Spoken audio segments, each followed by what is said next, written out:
In digital Marathi, जनतेच्या हक्काचं व्यासपीठ। डोंबिवलीत अतिशय धक्कादायक आणि चीड आणणारी घटना घडली आहे। नवरात्रीच्या भंडाऱ्यात जेवण करायला गेलेला 13 वर्षाचा मुलगा नाल्याचे झाकण उघडे असल्याने नाल्यात पडला।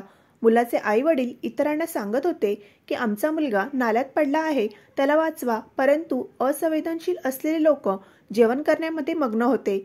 अखेर 2 तासानंतर एका तरुणाने उडी मारली आणि त्या मुलाला बाहेर काढले, परंतु या 13 वर्षीय मुलगा आयुष कदम याचा उपचाराआधीच मृत्यू झाला।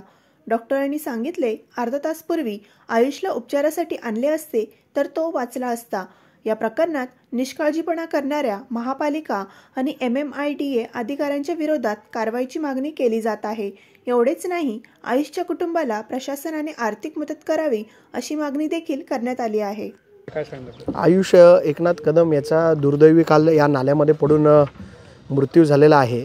आम्ही आज सर्व पक्षीय आयुषच्या परिवाराला भेटण्यासाठी इथे आलेलो आहे आणि ज्या मुलांनी आयुषला स्वतःच्या जीवाची पर्वा न करता ज्या मुलांनी काढलं त्या मुलांना देखील आम्ही भेटण्यासाठी इथे आलो आहे। एवढी मोठी दुर्दैवी घटना इथे घडलेली आहे।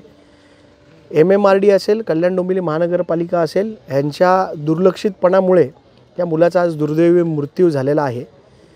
आज एखाद्याच्या परिवारातला जेव्हा एक तरुण लहान मुलगा जेव्हा जातो तेव्हा त्याच्या परिवारावरती काय शोककळा पसरते ते आज आपल्याला बघायला मिळत आहे। कल्याण डोंबिवली महानगरपालिका असेल, MMRD असेल, कोणी या कामाची जबाबदारी घ्यायला तयार नाही।